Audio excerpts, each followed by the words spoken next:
Today I'm gonna show you how to create a movie poster. So make sure you got the right sizes first. Before we get started, it's always best to create a drawing. Here there's some lines that I'm gonna add at the end. This is a pretty good representation of what I actually wanted. Helps you plan it out better. The sizes are gonna be width is 27, height is 40. Hit OK on that. And then the first thing I'm gonna do is bring in my background image. I'm gonna use place embedded as my option, and I'm gonna select this long road. Something like that. I'm gonna bring in the car, place embedded, and use this one there. Like hold Alt while you're making it larger. I'm gonna go ahead and right away go with the quick selection. I can hit select subject up here. It's gonna try its best to select whatever's in that layer. That actually does a better job. It's faster as well. I'm gonna go ahead and click my mask. Let's make this one. File. 2 more cars. 1. Just gonna fix it. Something like that. Here we go. Select subject. Helps you a lot. Make this a little smaller so they can all fit. And skyline.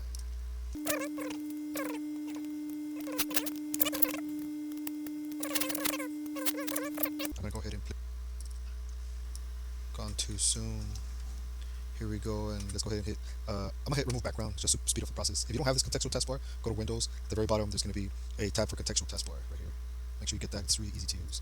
Now I'm gonna go ahead and use that cloud brush that I gave you last time to remove some of this. And what I'm gonna do is, you see the top of the head here. You don't want to leave it like that. I'm gonna go ahead and try to just kind of make some of his body kind of vanish, or like this disintegration effect, something like that. I don't want to do too much, so I'm gonna lower the opacity.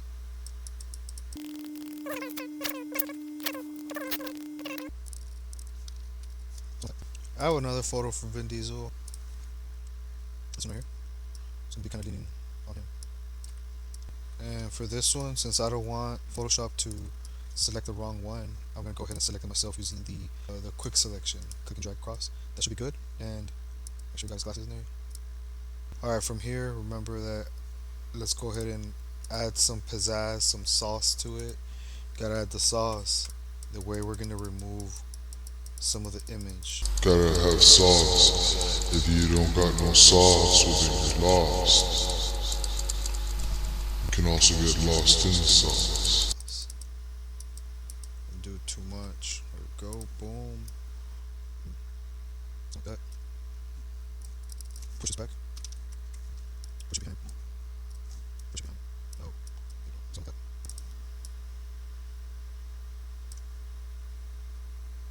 And then I'm gonna go ahead and get his girlfriend. I forgot her name. Wow, doesn't matter. Let's go ahead and move this to the front using Control, Shift, and right bracket. Also, we're gonna go ahead and select the subject. Hopefully it selects well, so I can just hit, and it did. I can just hit this button right here. So if you want to switch things up, hit Control T. That'll bring up your transform dialog, and then at the bottom, this contextual taskbar will turn into the one for that, and then we can just kind of move things around. I think this looks a lot better. Let's see how that other one looked. Yeah, but these wasn't to be that large.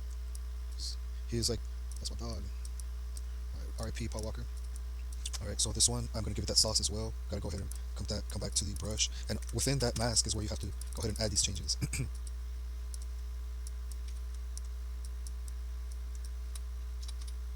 Something like that. Alright, everything's looking good. I'm going to bring the cars. I'm going to bring them to the top. Control Shift, right bracket. There you go, now they're in the front. At the bottom of these cars, I'm going to add some shadow. Create a brand new layer here. I'm going to get this soft brush at the very top. I'm going to create a dark or black brush. And the first thing I'm going to do is drop it really low. Create some basic shadows. Let's bring this down a bit.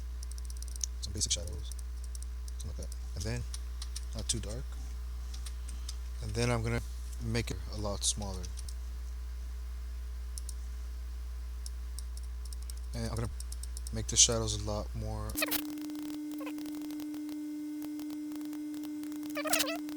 Just so they can kind of look like you're actually there. Almost fine. At the top, I'm going to add another brush. And on this one, I'm going to add some of this to the actual cars. You see how here they're kind of like lighter in color? Add a little bit of color to the bottom of these. See these right here? Let's go ahead and put these in a group. And I'm gonna clip this one to the group. So right click and then hit create clipping mask. These will only be seen under this group here.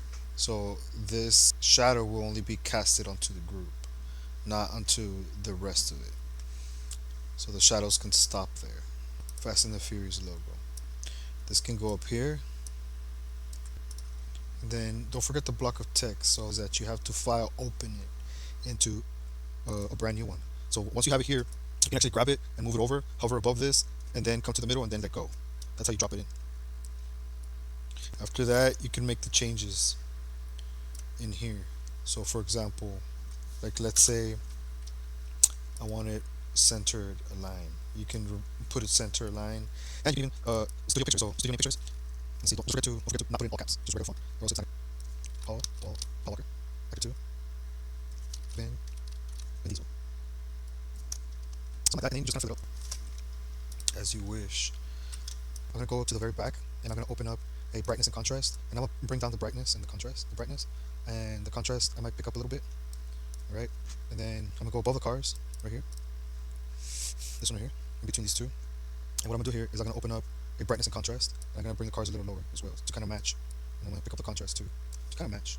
And that is gonna be clipped by itself because you put it in between a clipped and something being clipped. A clipping and something that's being clipped. So if you put something in between, it will also be clipped. All right.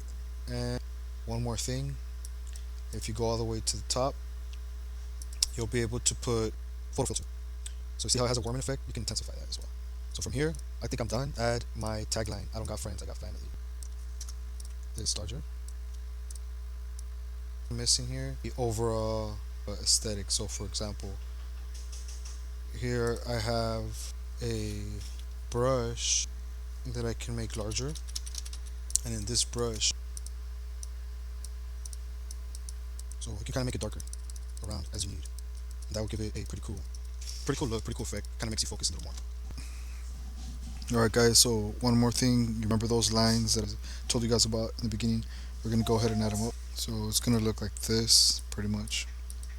And, grab everything from here, here, and here.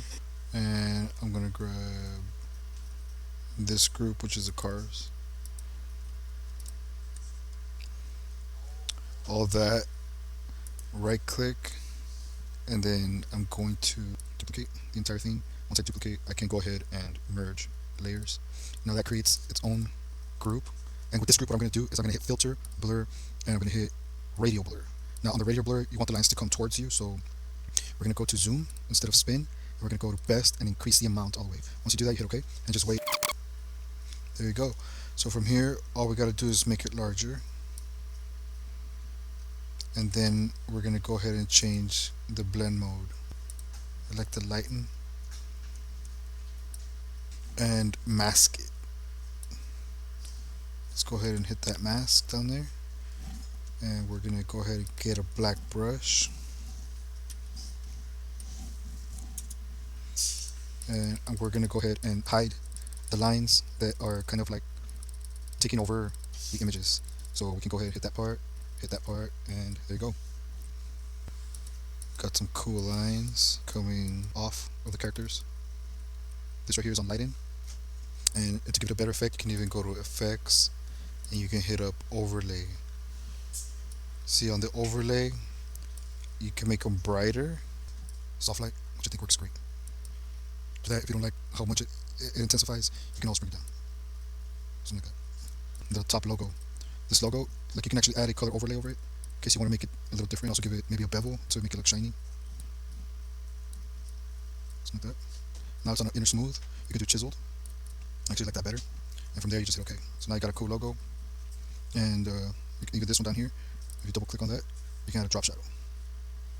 Increase the size. Decrease the opacity a bit and hit OK. Once you're done, you'll go to File, Save a Copy, Computer, and JPEG. This is how you can save it. So that you can trim it in. Make sure it's JPEG. Hit Save. Make sure it's on maximum. Hit OK. And that's it. There you go. Once you